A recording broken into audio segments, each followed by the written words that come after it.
Blessings. I'm Jules, and this is Lisa, and this is the Crystalline Channel. Today, we're going to talk about the beginning of awakening and how it can feel like maybe your life doesn't fit anymore.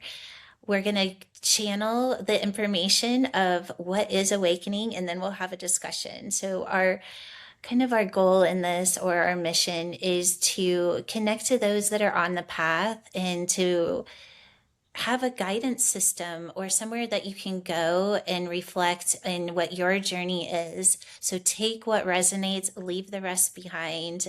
And I'm just going to bring it over to you, Lisa, and where you want to go with this.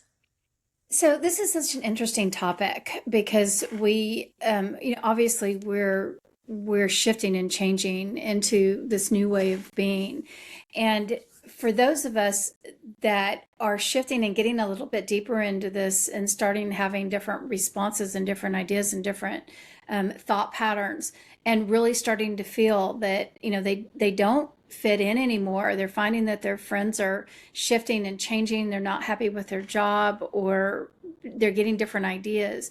And this can become a struggle for people. And they find that, that they're feeling a little bit lost and confused.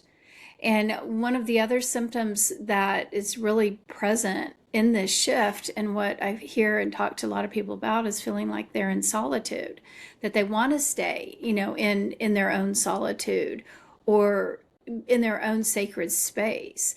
And a lot of people think, they feel like, well, what's wrong with me? Don't I have to have friends?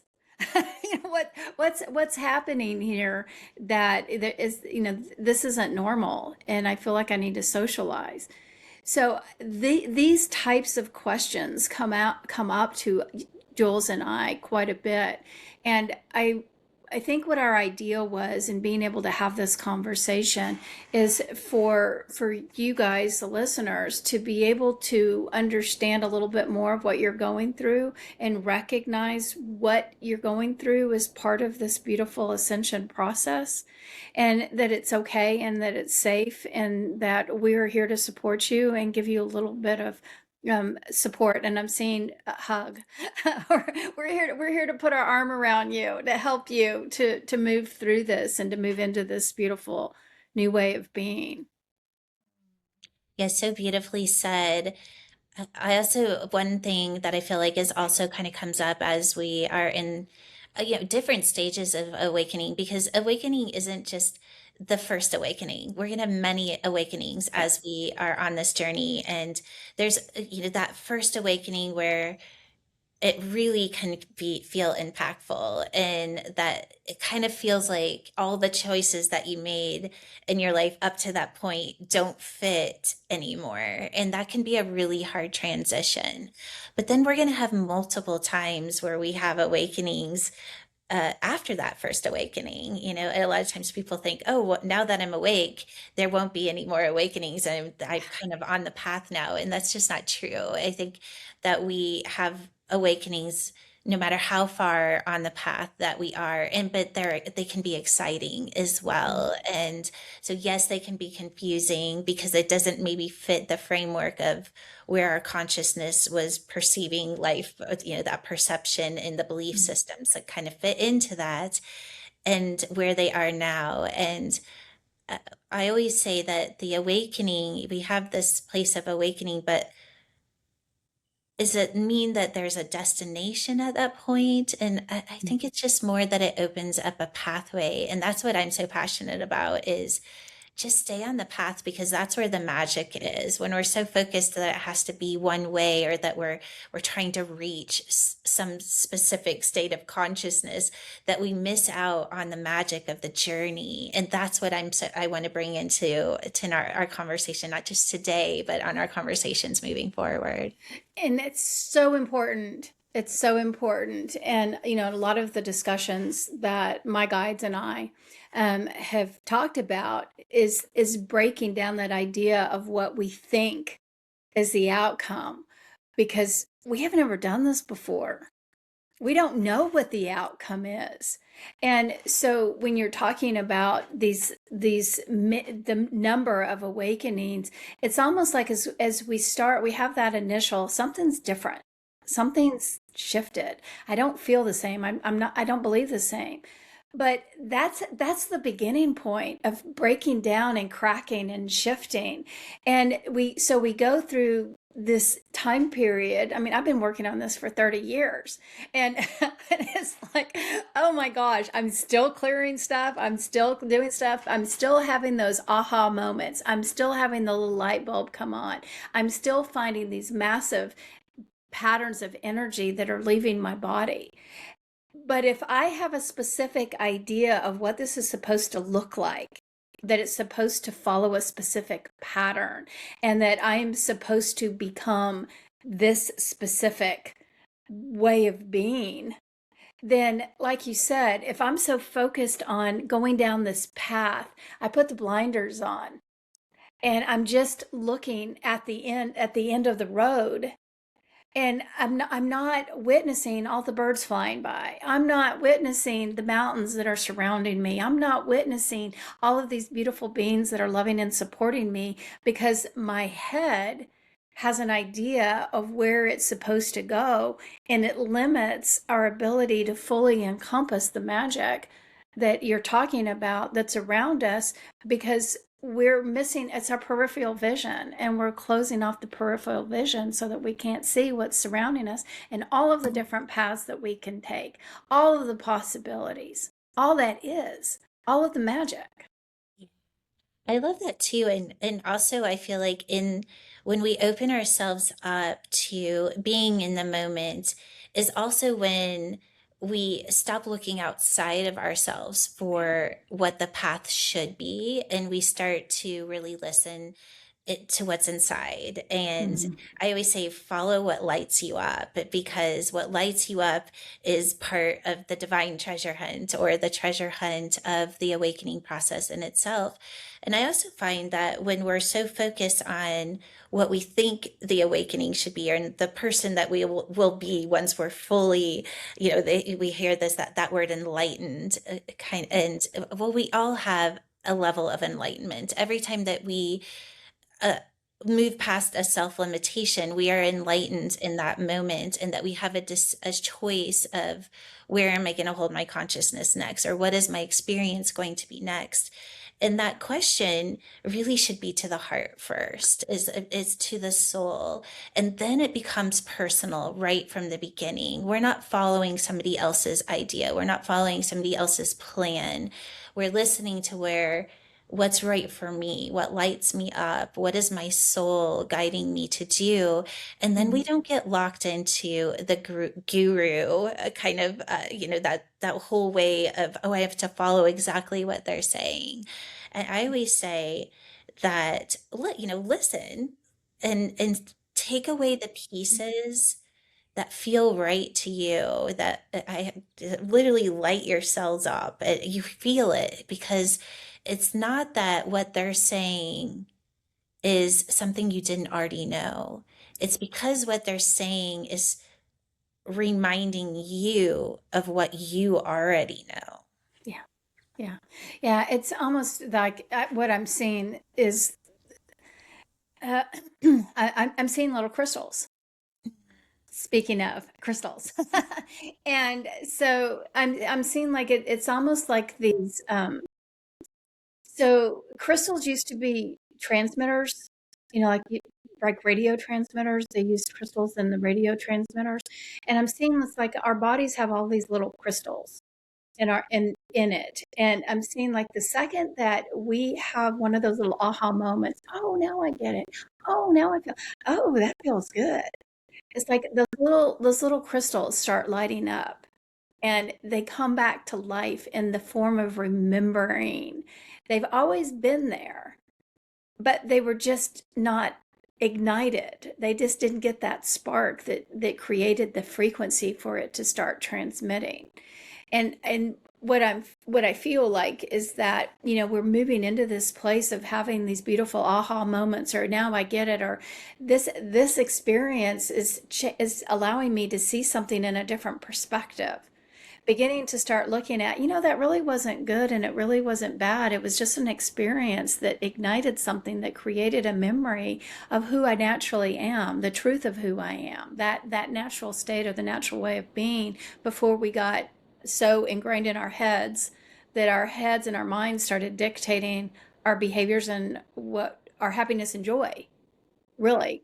And so as we're moving through this and these beautiful little crystals start igniting within us, then this is what's bringing us into that state that we call the awakened state. And I'll be honest with you, I'm even starting to have a resistance to that term awakened, because I think that it puts us so much in the idea of what that definition is, that we, like you said, I think that we constantly have these little aha moments that we can see something in a different light. And I'm seeing right now, I'm seeing like a hawk flying over. And maybe you're, 30, 40 years old and you've never really recognized how beautiful a hawk can glide on the air. And then all of a sudden, something just catches your eye, and you happen to look up and you see this beautiful big bird just flying and gliding on air, and being able to look from its perspective of how it's seeing the ground below it and how interesting the eyes are in the vision. And then all of a sudden, it's like, man, that gives me a place of peace. In my mind, the way that I see it, well, there's that little crystal that just ignited, that's taken you to this place of awakening, that definition that we've created. But to me, it's more of a clearing, and it's more of that body becoming more in tune with the natural nature of who we are. I'm just, it's funny how we all have these words that Mhm. that's why I can't wait till we're into a place where we can just speak through frequency. Yeah.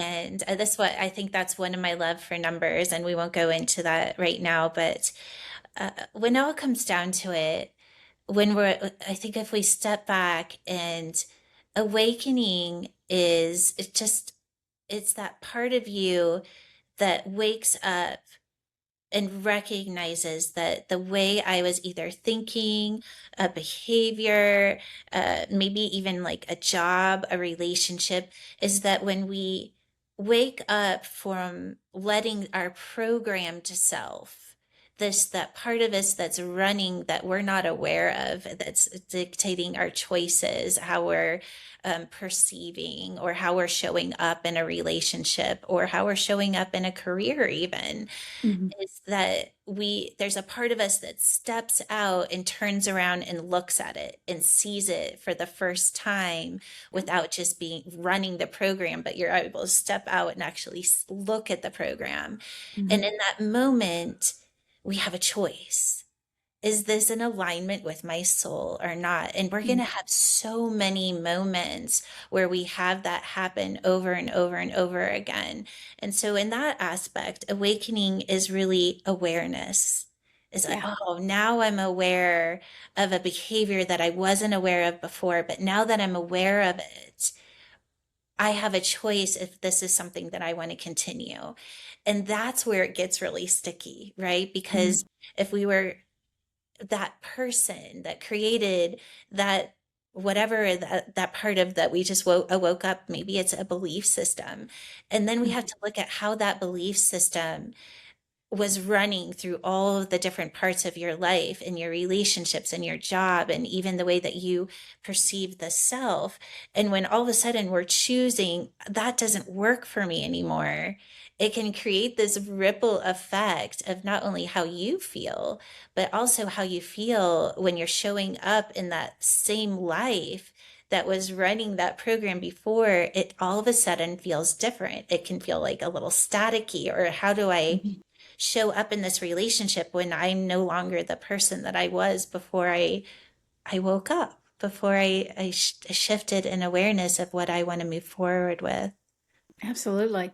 And so again, I feel like if you start really looking back at your lives, we look back at our lives, how many of these moments have happened? Yeah. So So, and again, and I think that what's interesting is that, because when people use the term an awakening, I had an awakening, and especially if it was something like oh, let's just say somebody had a drug overdose, and they were going through this tumultuous time, and then all of a sudden, they're laying on the floor in the deepest depths of grief and despair, and then all of a sudden something shifted within me, and they saw this beautiful light, and it allowed them to see something from a different perspective, from that angelic or whatever it is, and for whatever reason it's coming to me to say angelic. But the thing about it is that when people have these profound experiences, when they come back to the everyday life, it is hard. It's hard to maneuver through this heavy, dense 3D way of being when you have this experience of moving into this heightened frequency. That's this divine love. And so we have a tendency to label that was my awakening. But actually, it was a breaking. And it was almost like it's breaking the old disconnect from this old way of being, so that you were allowing space to come through and start integrating with you. But for people that have had that big awakening that was just the jolt, you'll also recognize that it wasn't like they came back and everything was bliss and peace and they knew how to maneuver through and they had all the answers. If you talk to people that have had these experiences, they're still continually learning. They're still, going through and breaking down and what the body was holding on to and these emotions and the traumas. So it's a continual process. And I don't think anybody can say that all of a sudden they just walked through the door and they said, I'm in nirvana.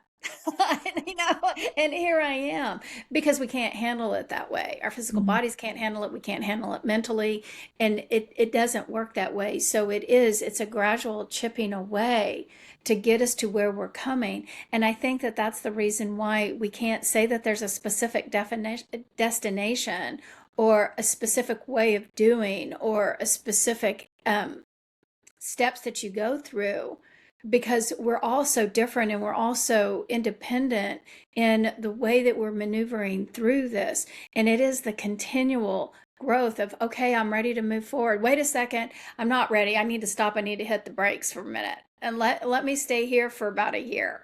And then all of a sudden something clicks in again, and then there's this another shift that happens in you where you can start holding a little bit more energy, and you're ready to see things a little bit more clear. Maybe you're ready to let go of a relationship that you've been fearful of letting go through, and that's the reason why you couldn't move forward. And so it is a gradual process, thank goodness, because I don't know how we could handle it if it all happened at one time. But I think it's important for all of us to recognize that it's a continual, okay, now I recognize this. Okay, now I've mastered this. I've adjusted to it. I've learned how to maneuver through it. Okay, now I'm ready for the next piece. Okay, now let's do the next one. And it's amazing that our guides know when to give that to us. Yeah, I love that. And I also feel that as we, I call it ascension, right? Because that's really what we're doing. We're ascending Yeah, into the next version of ourselves, and yeah. in that awakening place, or that place of awareness. And it's like we said, it's going to be many different things.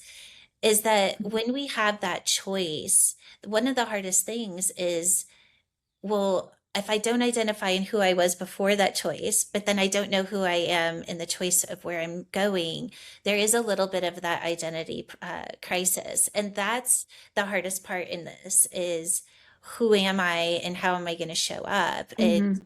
And that's when we go searching Yeah. for, will somebody else tell me who I am? I mean, how many times do we reach out and we want to know, okay, well, what I'm a star seed, so what galactic am I a part of? Yeah. And we go searching. It's like, just give me an identity in Yeah. this new state of being that I'm in. And I feel like that's such a fragile place for a person to be. And that's one of my passions of doing this podcast that we're doing, is that it's okay to not know. for a little while. And then if you hear something that resonates, don't you can grasp onto it, but grasp onto it lightly, Yeah. right? It's because we don't necessarily want to create an identity that also becomes a limitation. And there's Yep. a difference between identifying and self actualizing. And self actualizing is when our internal guidance fills that little space with the divine energy, and then we become one with that, and we embody an energy that was already those little crystals that you're talking about, Hmm. that are already lighting up in us, instead of going searching outside of us and being like, yeah, that sounds cool, I'm going to be that. And then we just create another level of distortion of the self. Yeah. Well, it's limiting. It's putting ourselves in boxes and identity, and that's what we've done. That's what society created. Yeah. This is who you are. This is your name, your identity, your nationality, where you live, all of these things. How much money do you make? What kind of car do you drive? All of these things. What is your profession? We as a human race have had to, or created this idea that we have to have a label, we have to have an identity, and we have to fit in a box. And if we don't, then it feels uncomfortable. I can't be with it. But as part of this ascension is letting go of that, letting go of I have to have a label, I have to have an identity, and instead just being. And how hard is it for us humans to just be okay with, I'm just this beautiful little energy soul that's inside me. That's not good enough. No, it has to have a name. It has to have a purpose. It has to, it has to have it. I'm laughing. I'm seeing like a little chorus line. It has to sing and dance. It's like, it has to, we have to fit in something or be something or go to, we've been so conditioned to have a goals. And this is all that 3D heavy energy that we're moving away from and breaking down that structure so that we can allow that beautiful inner love light to penetrate our bodies more fully, so that we can see the vastness of all that is and not have our vision stopped because this box is holding me in this idea and this is all that is. Yeah. Imagine who you could become and what you could actually know if you broke down all the conditioning.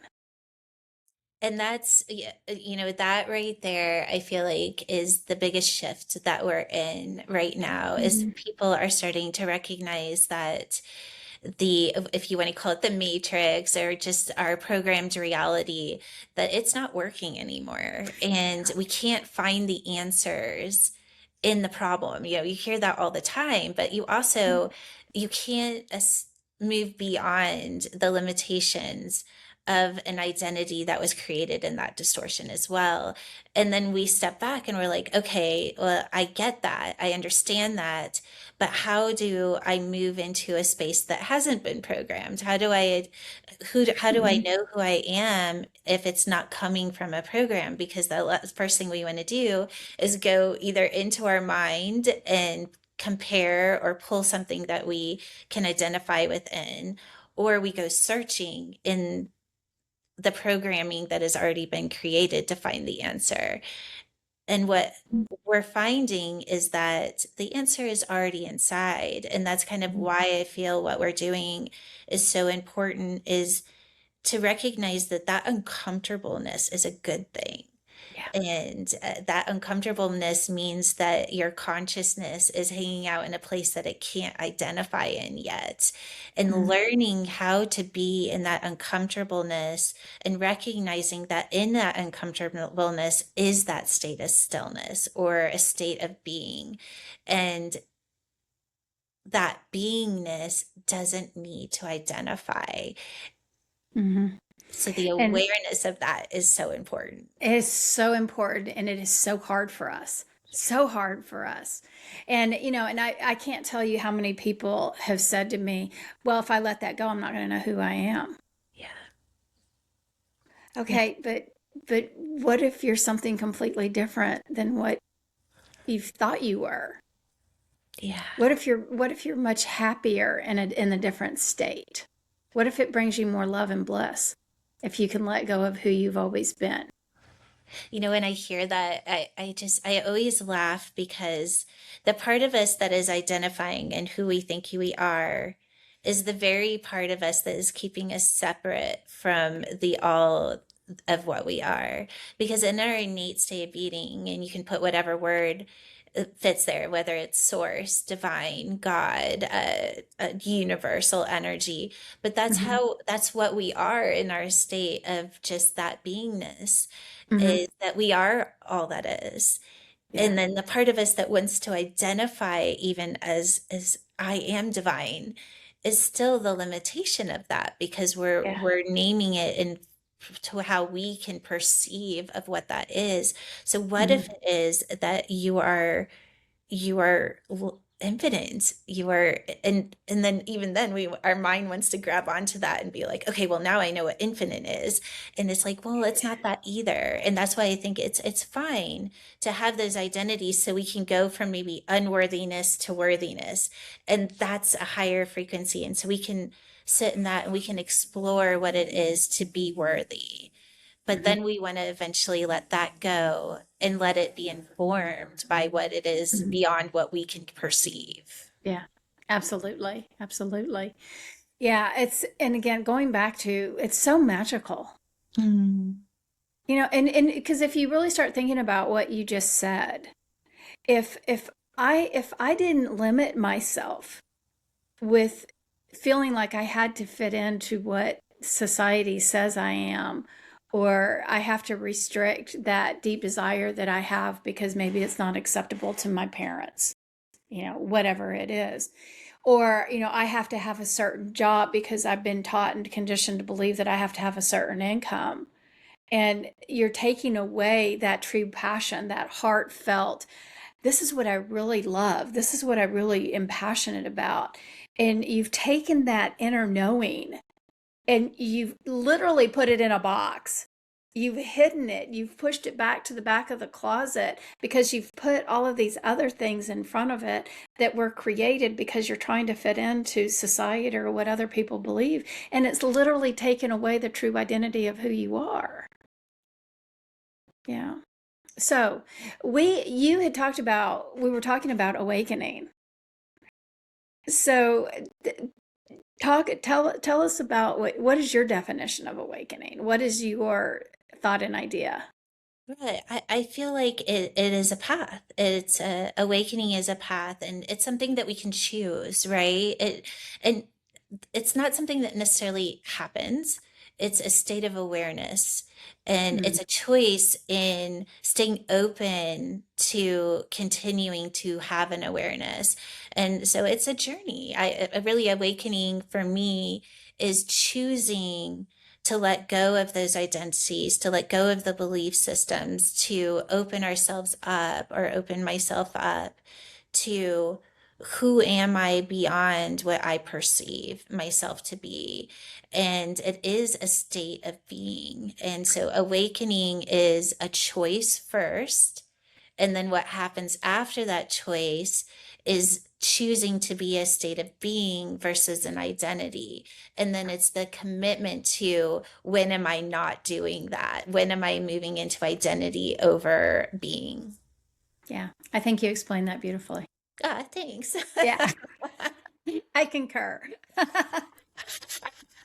It's perfect. Perfect. Yeah, Yeah. so this is the journey now. I feel like it's just breaking it down into what are the choices as we continue. What are some of the symptoms that come up? How do we navigate being a state of being over an identity in a world that's based on identity? And that's really what I feel like the conversations moving forward that we really break down and look at all of those different pieces, and Mhm. maybe even walk away with some tools on how to navigate, because we're in a mass awakening right now. It's Yeah. happening, and we not only want to have the support on our own path, but also how to show up in support of others, that we can reflect in a state of beauty, in a state of stillness. And how do we do that, right? Because Mhm. like you said, where we are right now, we have never been before, and that's giving me chills, because we Yeah. have such a unique and also a gift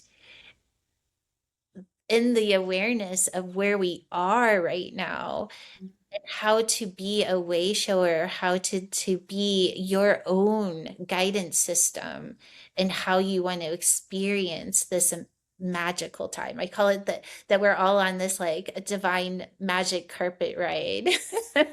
Yeah, well, and I agree with that because I literally feel like we are on a magic carpet. Yeah. And it's literally taking us to a newer way of being, that magical space where and what I'm hearing is just it's where everything is divine. And my human mind is like, well, that's so cliche, Yeah. but it's really the truth, Mhm.